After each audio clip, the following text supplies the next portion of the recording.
Hey guys, it's Sam. I hope you're doing okay today. I'm having a good day myself. I'm getting ready to head out on my trip to Quartzsite. And so I'm getting the van all ready, getting Ethel all ready to go. And so what I've been doing, I'm going to show you here what I've been doing to get it set up.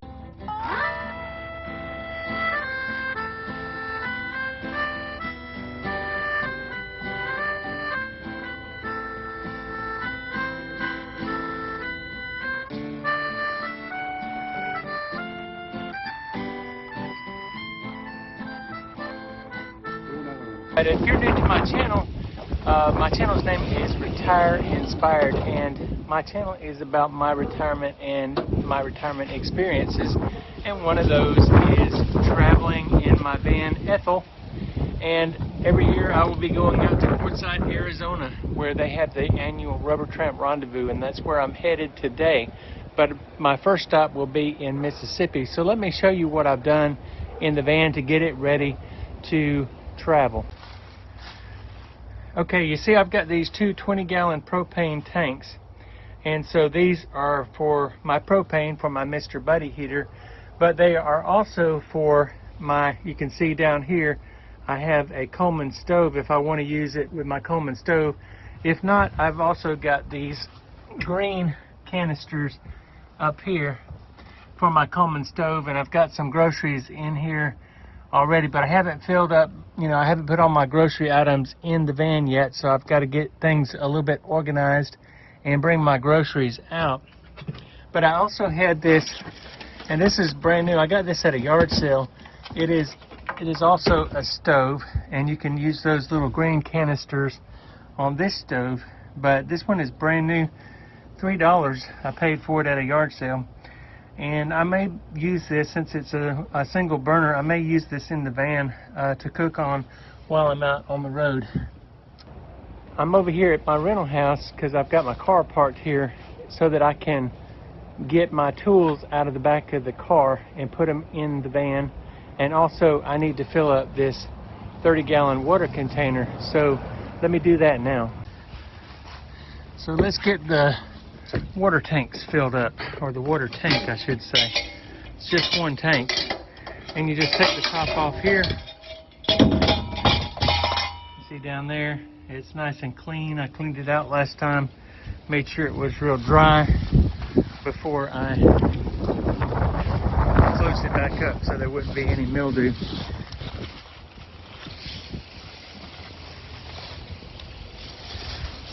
And I just fill it up out of the water hose. Actually, it'd probably be better if I waited to turn that on until after I got it inside. So I'll take my hose, let it drip out, just hang it in here and turn it on.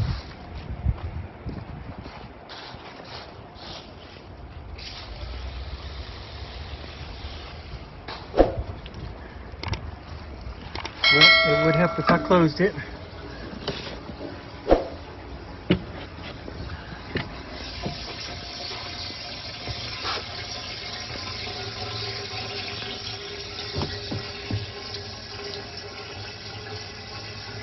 So that's filling up pretty quick.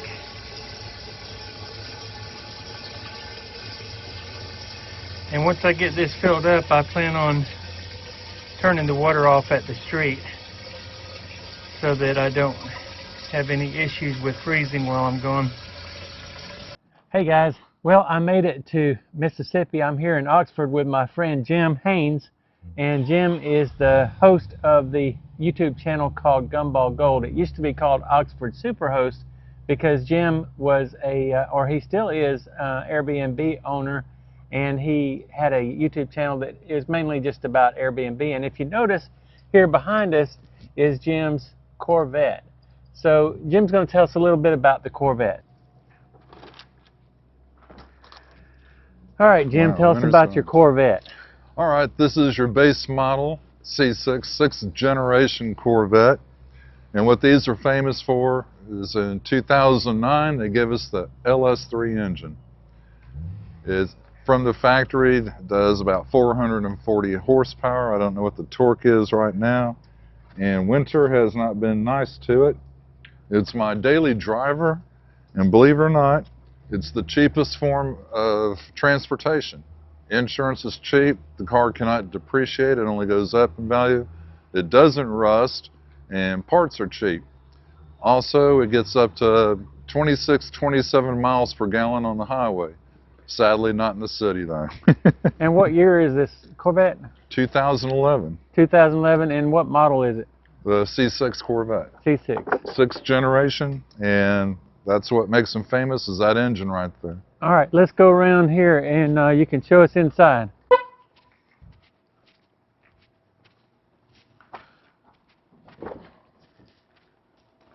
This is a tonneau top. It comes off, and it's automatic, and it has a paddle shifter so that you can also use it as a manual. And this is the basic Corvette. It doesn't have the map or anything because... And it's a two-seater. Yeah. A true American sports car is 2 seats. And it's the only true production-made sports car in America. A Camaro and Mustang, those are considered muscle cars, not sports cars. They're only good in a straight line and not running a track. I see your wife has her prayer beads for when you're going so fast that you can't hold on. This is a rosary, and all Catholics have a rosary, and that's why I've never wrecked or died or anything. So that has protected you. Yeah. Go ahead and get in, and we'll start her up. All right. Man, it's just low. Yeah. Well, it has to be for what it does. And it's push-button ignition, no keys. Now then, I didn't want the fancy, screen because it was obsolete. This is now 2025. So if I would have paid for the more expensive stereo system, it would have been obsolete by now, so that's a good choice. Do you have the fanny warmers? No. I didn't. Anything like heads-up display or anything electronics that we know will become obsolete or a pain in the butt to repair. There's a sunroof here. Yeah, this hole comes off. You can see through it. And it's very dirty from the winter right now, but all of this pops off and stores in the back, and that's also a convertible that way. All right. So we're going to see a little bit of Oxford before it gets dark. Yeah. Now you notice paddle shifters here what I was talking about. So you can put it in the mode where it's like a straight shift, but you have the paddles here to shift. You'll notice the sport mode goes from drive, which is normal, to sport. And if you click this button 3 times, the computer's turned off, and then you really have to respect the machine because it can kill you. But with this in control, it keeps you from sliding sideways and everything. Okay. Now, I didn't opt for the loud mufflers because on long trips, I want to be able to listen to the radio and not just listen to the roar of the engine. Yeah. But if I want to hear the roar of the engine, I can.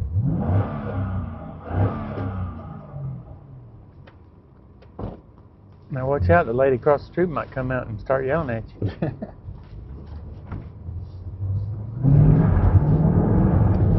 Oh, careful. The car is so lightweight, I can stop on a dime.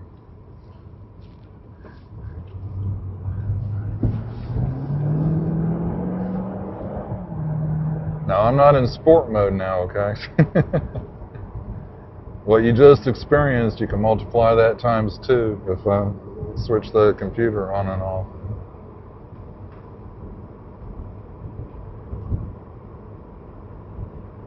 So tell me about Oxford, Mississippi. It's the most desirable town to live in Mississippi, and second would be the Gulf Coast, the towns down there.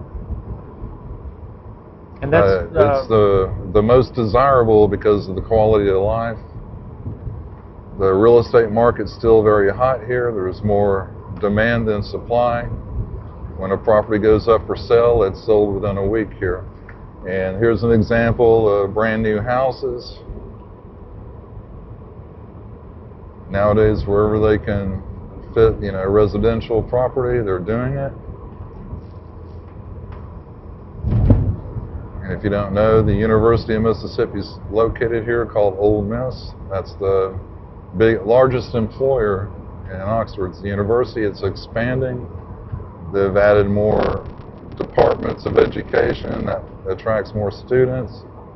Students need a place to live, and the university doesn't let them live on campus anymore in dorms, so they have to find a place to rent.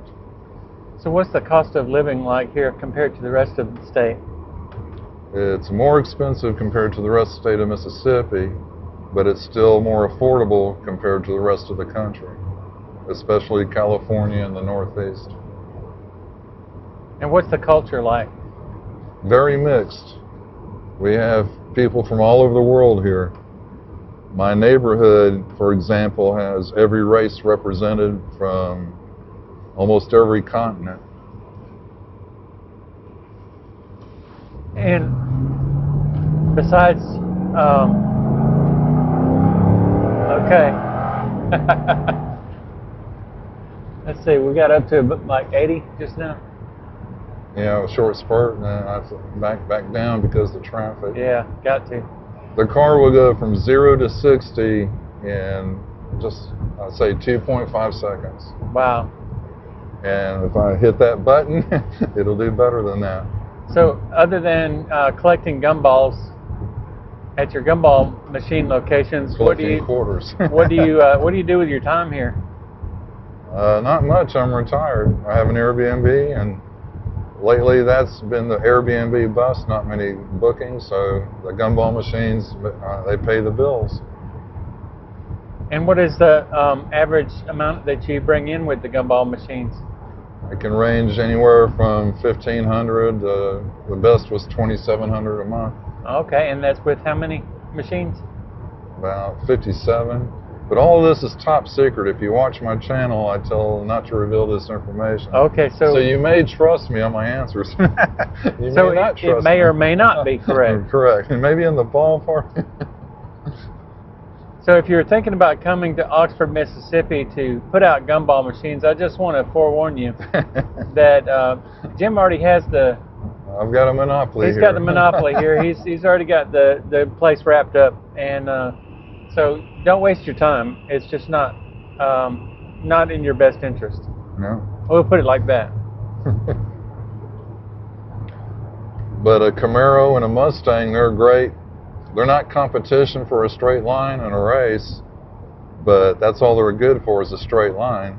A Corvette, I can take about any curb and still maintain my speed. Now you'll experience a big G-force, you'll be pulled over in the car. And, yeah, I experienced that. But the car will not tip over because that's why it's I gotta say, you got my heart racing a little bit when we were pulling out of the driveway there.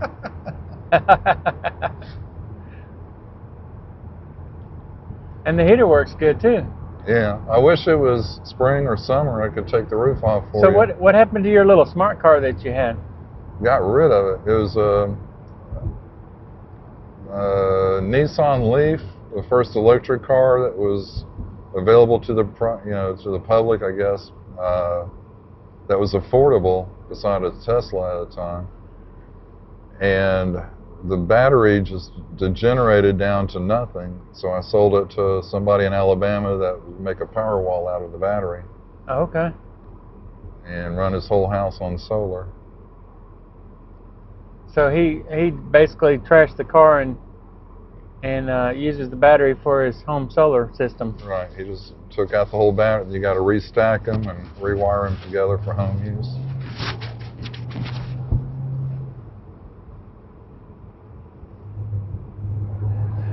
So, what is your favorite thing about Oxford, Mississippi? How perfect it is. How the quality of life is better than anything in the whole South that I know of that's affordable. The police force, the local government, every service here, down to the garbage man, just does a perfect job. The people here, like I said, it's a mixed boat. Because of the university, people come from all over the world. The town has grown twice since I've been here. They've annexed parts of the county because it's just growing so fast. The people just get along great here because it's just mutual respect from everybody. And what is your least favorite thing about Oxford? Oh, God. I can't think of anything. So no negatives. That's great. And so this is a great place for someone who's thinking about a nice, inexpensive place to retire. There's a lot of people that come here to retire because it's just the quality of life again. It's not very expensive, and it's not real, because in parts of any state or city or whatever, you're going to have bad areas where, poor people live and the crime and all of that. And we barely have crime here compared to any other, similar place. Do this being a college town, do the college students, and it seems like you have a good mix of college students and retirees, different ages of folks here. Do they interact, or are there any events that bring them together? Just the football, sporting events brings them together, and that's it. And most of the time they're separate, leading separate lives. Now then, the very old retirees that meet up with a very young student on the road, one with no driver's experience and one that's too old to be driving, they're going to scrape some fenders and dent some bumpers or whatever, and that's probably the worst of it. So both of those demographics have kind of a similar driving habits. Yeah. The very young and the very old. Yeah, they don't have the experience, and then you got the very old driving 10 miles under the speed limit. Can't see, and and the inexperienced driver doesn't know how to deal with them, and so they sometimes their paths will cross, and it's not a good thing. So would you say that they have more accidents here than most places? No.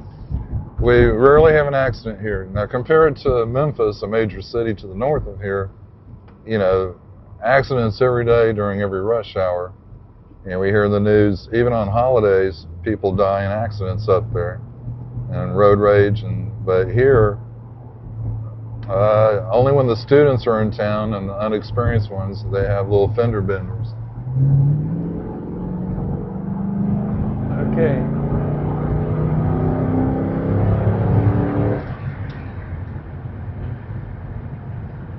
All right, Jim, you're going to make me pee my pants. That was only 80. I've had the car up to over 140 miles an hour before, and it'll still keep climbing. Let's not do that. Now, when I get nervous, then you worry. But the only times the Corvette is ever wrecked and damaged is for someone to first drive one because they don't know how to respect it. They get in because the steering's so tight and everything's so fine-tuned. It's a lot of power. Yeah. And you can add more power to it.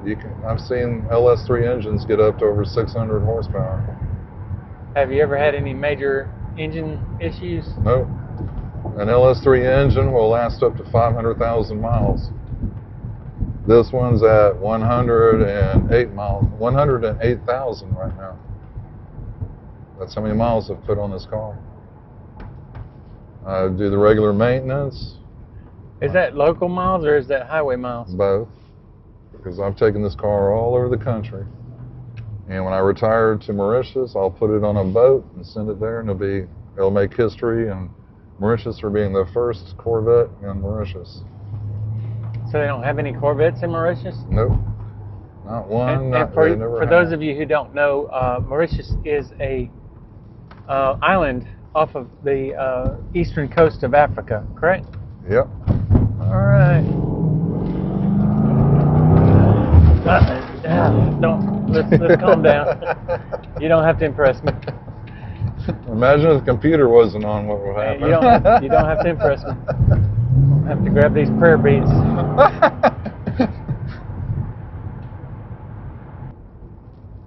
Now, if I put it in sport mode. Let's don't do that. Okay.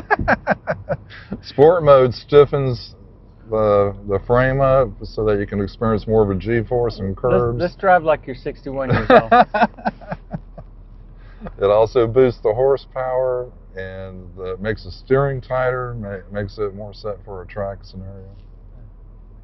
Now, I would like to be able to get back to Montgomery. I've already got a bruise on my head because... Now you're in a cage. You know, you can't see the metal bar that surround us, but if anything happens, you are in a cage, so that if the body comes completely apart, the cage will just keep rolling in the dirt and everything. Yeah.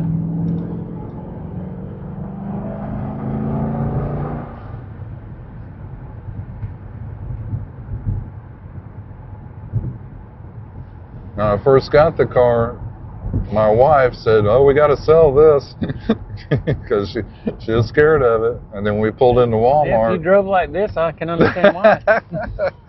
Well, I had to, had to show her what it's capable of doing. She probably asked you not to do that again. Right.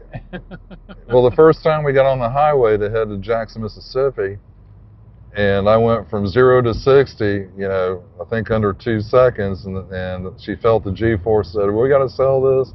We don't need it. It's going to kill us." And then the first time we pull into the grocery store or Walmart and we get out of the car, somebody says, "Oh, nice car," then she realized the status symbol and everything. Well, we can keep it.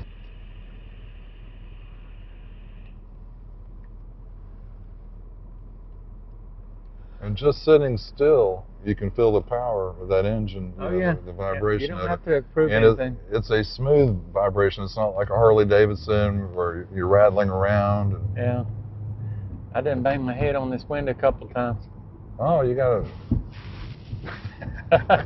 I think you cracked my neck. Oh, Lord. I don't need any... so if I did a full lumbar. G-force then I'd have to peel you off the window. Yeah. You got to brace yourself. See, I got the steering wheel I'm holding brace myself. I'm holding a camera right now, so...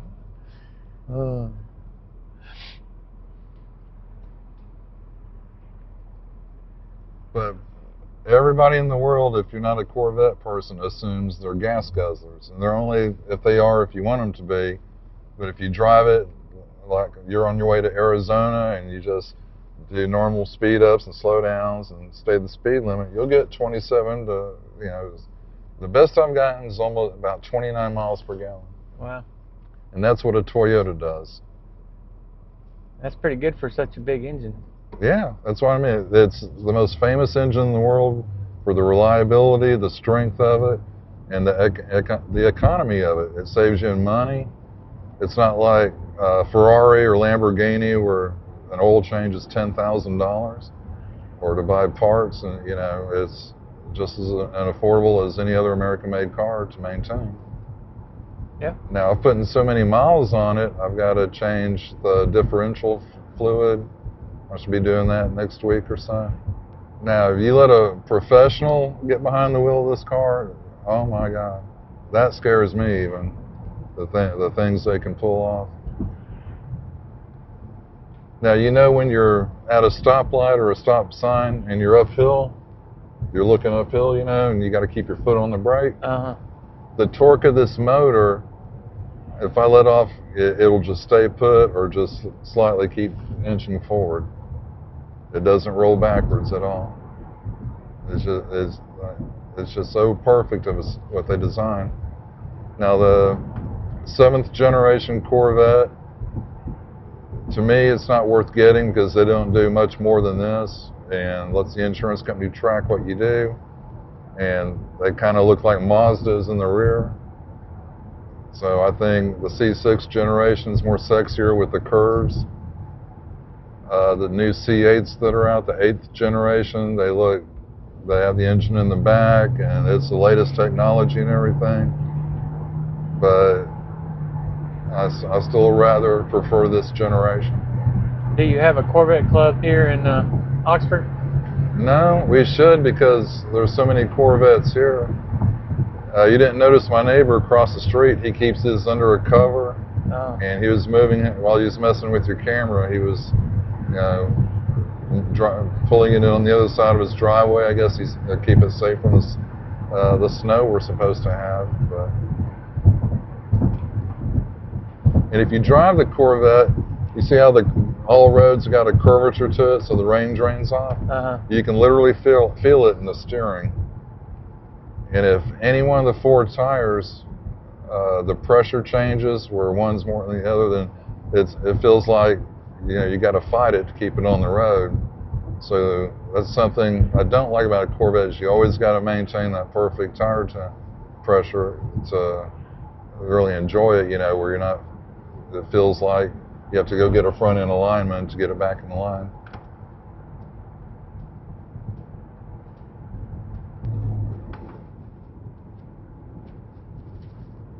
See, I don't even have to slow down for this curve. And I could go a lot faster and it wouldn't slide sideways or nothing. Now a Camaro or a Mustang, you'd have to slow down for that curve. Same thing with this one, I don't have to slow down. You feel the G-force.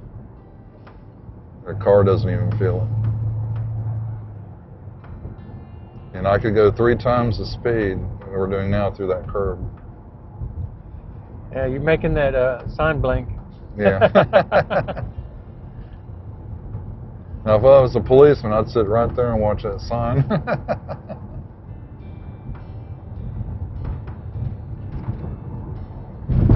These are brand new for the college students to rent, and they're little duplexes, and they go for I think $1,500 a side.